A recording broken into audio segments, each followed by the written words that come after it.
When my wife looked me dead in the eyes and said she regretted marrying me, that she should have chosen Tyler instead, I felt my world shatter. But what she didn't know was that Tyler had just sent me screenshots that would destroy everything she thought she knew. This is that story. You know that feeling when life is so good that you almost don't trust it? That was me 6 months ago. Harrison Webb, 32 years old, living what everyone called the dream. I had just landed a massive promotion at my software consulting firm, the kind that comes with a corner office and a salary that made my parents proud. My wife Sienna and I had been married for 7 years, and from the outside, we were that couple. The one that made other people believe in love. We had the beautiful colonial house in the suburbs with the white fence, took weekend trips to wine country, hosted dinner parties where our friends would joke about relationship goals. I'm not bragging. I'm just setting the scene so you understand how far I had to fall. Sienna was a marketing director at a tech startup downtown, sharp as a knife and twice as beautiful. When she walked into a room, people noticed. I noticed every single day, even after 7 years. We had our routines, our inside jokes, our Sunday morning coffee ritual where we'd read the paper and argue about nothing important. My best friend Tyler had been part of our lives since college. He was my roommate back then, the guy who introduced me to Sienna at a campus party, the one who stood next to me as my best man when I promised her forever. The three of us were inseparable for years. Tyler came over for football games, joined us on vacation, knew where we kept the spare key. He was family. But looking back now, I can see all the cracks I chose to ignore. It started small. So small I convinced myself I was being paranoid. Sienna's phone was always face down on the table, always on silent. When it buzzed, she'd glance at it with this micro-expression I couldn't quite read before flipping it over again. She bought new perfume without mentioning it. Something expensive and floral that I only noticed because it wasn't the vanilla scent I'd been smelling for years. She joined a gym and started going religiously, but never talked about her workouts the way people usually do. And Tyler, good old Tyler, started checking in more often. Casual texts asking how Sienna was doing while I was pulling late nights at the office. Showing up with takeout when I was traveling for work, making sure she wasn't lonely. I thought he was being a good friend. My promotion meant longer hours, more pressure, more time away from home. I'd come back exhausted, and Sienna would already be in bed. Or watching TV with a glass of wine, distant in a way I told myself was just stress from her own job. I kept thinking we'd reconnect once things settled down, once the new role became routine. I kept thinking we had time. I kept thinking our foundation was solid enough to weather a rough patch. I kept thinking I knew my wife. I kept thinking my best friend had my back. I kept thinking a lot of things that turned out to be absolute lies. It was a Friday evening in late September. It's one of those perfect fall nights where the air smells like wood smoke and possibility. I left work early, something I hadn't done in months, with reservations at Sienna's favorite Italian place tucked in my pocket like a peace offering. I thought maybe I'd been neglecting us. Maybe a surprise date night would crack through whatever wall had built up between us. I was actually excited driving home, rehearsing how I'd present it, imagining her face lighting up the way it used to. I walked through the door calling her name and found her on the couch with her phone pressed to her ear. The second she saw me, she went rigid. Not startled, not happy, just frozen. She muttered something I couldn't hear and ended the call abruptly. That fake smile plastered across her face, asking why I was home so early. The restaurant, the plan, suddenly felt stupid in my hands, but I pushed through. We went to dinner. She ordered her usual, but barely touched it, pushing pasta around her plate while I tried to make conversation that died in the space between us. Every attempt at connection hit a wall. She was somewhere else entirely, and I was eating alone across from my wife. Back home, she poured herself a glass of wine, then another, then another. I watched her pace the kitchen, and I knew something was coming. You know how you can feel the air change before a storm? It was like that. I finally asked her what was wrong, and that's when she turned on me. Her eyes weren't sad or conflicted. They were almost angry, like I'd forced her into this moment. And then she said the words that detonated my entire life. I regret marrying you, Harrison. I should have chosen Tyler. Time does this weird thing when your world ends. It slows down and speeds up simultaneously.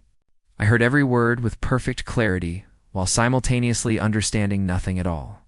She kept talking, her voice getting stronger like she'd been holding this in for years. She told me that Tyler had confessed his feelings for her right before our wedding, that he'd loved her all along. She turned him down, but not because she didn't feel the same way. She turned him down out of obligation. Because I was safe. Because I was the logical choice. Because I was boring. He understood me, she said, refilling her glass. He saw me in ways you never did. You're just stable, Harrison. Predictable. I chose security over passion, and I've regretted it ever since. She told me that every time Tyler came over, every time the three of us hung out, she wondered about the alternate timeline. The one where she'd been brave enough to choose what she really wanted instead of what made sense. She stood there in our kitchen, in the house we'd built together, and told me I was a mistake. Then she looked at me with those eyes I'd loved for 7 years and asked, "Don't you have anything to say?" I couldn't speak. My throat had closed. So I walked out, got in my car, and drove nowhere for hours while my marriage dissolved in my rearview mirror. I ended up in some grocery store parking lot, 40 miles from home, engine off, staring at nothing. It was 2 a.m. My phone had been buzzing for hours, but I couldn't bring myself to look at it. Probably Sienna, probably expecting me to come crawling back so we could talk it through like adults. But when I finally glanced down, the name on the screen made my stomach drop. Tyler. A text that read, "Man, I need to tell you something. Can't keep this in anymore." And the screenshots started coming through. One after another, lighting up my phone like grenades. Text messages between Tyler and Sienna, dozens of them, going back 6 months. My hands were shaking so badly I could barely hold the phone. The early ones were flirty, testing boundaries. Her complaining about me, him sympathizing. Then they got bolder. Explicit. She told him she'd married the wrong man. He told her he'd never stopped loving her, that watching us together killed him. They made plans. Specific dates, specific hotels. I scrolled through and cross-referenced them in my head. Every single one matched a business trip I'd taken. Every single time I'd been out of town, they'd been together. There were photos. I'm not going to describe them. I can't. Then Tyler's actual message came through underneath it all. Long, rambling, desperate. He confessed everything. Said he'd been playing along because he loved her. Because he thought maybe she'd actually leave me for him, but that he couldn't do it anymore. He couldn't keep lying to my face, pretending to be my friend while sleeping with my wife. He said he'd told Sienna 2 days ago that he was done, that he was going to tell me the truth, and that's why she'd had her meltdown tonight. She'd tried to get ahead of it. She'd wanted to confess on her terms, make it seem like an emotional crisis instead of a calculated affair. She wanted me to be the one to end the marriage so she could play the victim, so she could tell everyone I gave up on us. I sat in that parking lot with my entire reality rewriting itself. Tyler sent one more message. I let my feelings turn me into someone I don't recognize. I betrayed our friendship. I helped her betray you. But I can't watch her manipulate you anymore. You deserve the truth. I'm so sorry. I called him. He answered on the first ring, voice thick like he'd been crying. We talked for an hour. He confirmed every detail, every lie. Every time he'd looked me in the eye and pretended to be my brother while he was destroying my marriage, he apologized until the words lost meaning. And somewhere during that conversation, the devastation inside me crystallized into something else. Something cold and sharp and perfectly clear. Sienna wanted to burn our life down. Fine, but I was going to control the fire. They'd both made choices. Now they were going to live with every single consequence. I drove back home as the sun came up, running on pure adrenaline and rage, so cold it felt like clarity. Sienna was passed out on the couch, that wine bottle empty on the coffee table. Her phone clutched in her hand like she'd been waiting for me to call. I didn't feel sorry for her. I didn't feel anything except the weight of those screenshots burning in my pocket. I walked over and shook her awake, not gently. Her eyes opened, confused and bloodshot, and before she could say a word, I dropped my phone onto her lap with the message thread open. I watched her face go through every stage. Confusion, recognition, then pure white panic. Her mouth opened, but nothing came out. She scrolled through with trembling fingers, and I saw the exact moment she realized Tyler had betrayed her. Not me. Her. That's what hurt her most. Then the panic turned to anger, that defensive rage people use when they're caught and cornered. You went through my phone. How dare you invade my privacy like that? I almost laughed. Tyler sent them to me. He couldn't keep lying anymore. Guess you picked wrong again. Her face twisted, and I saw her brain working overtime, trying to find the angle that would save her. It was just texting Harrison. We never actually did anything. He's exaggerating because I rejected him. So I pulled up the hotel booking confirmations on my own phone. Read the dates out loud, one by one. Watched her story crumble with each word. She stood up, backed away from me like I was the threat, and her voice went shrill. This is your fault. You were never home. You cared more about that job than your own wife.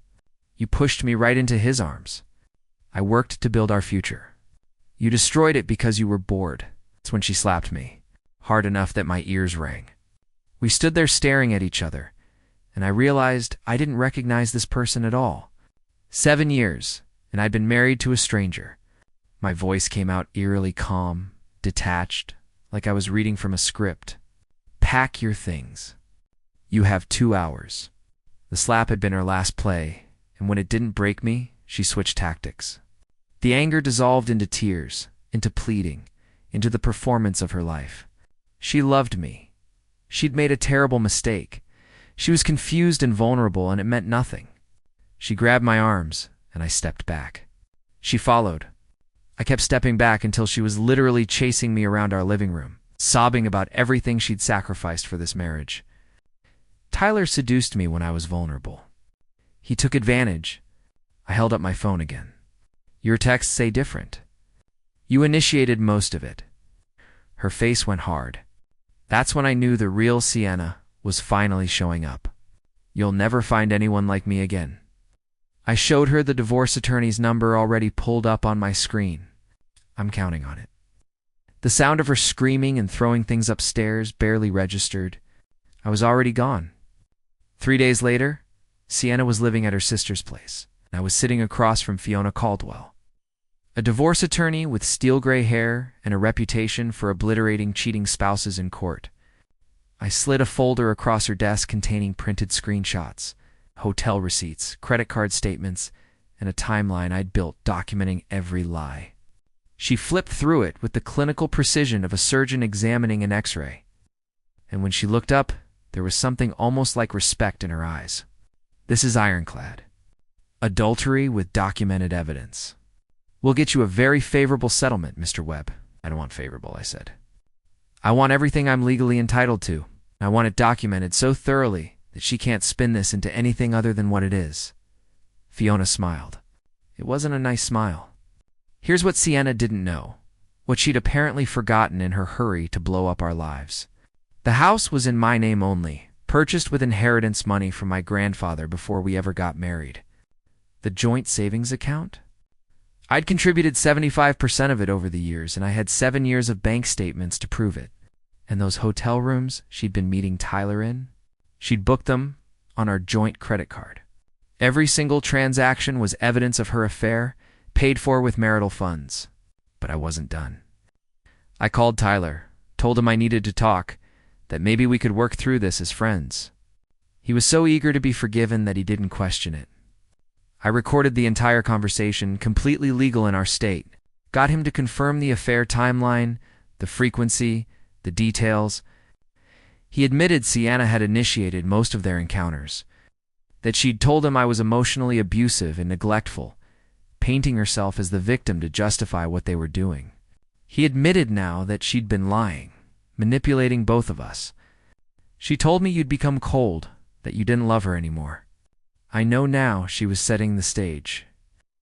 Then I did something that still keeps me up some nights, though I'm not sure if it's guilt or satisfaction. I made an anonymous call to Sienna's company HR department.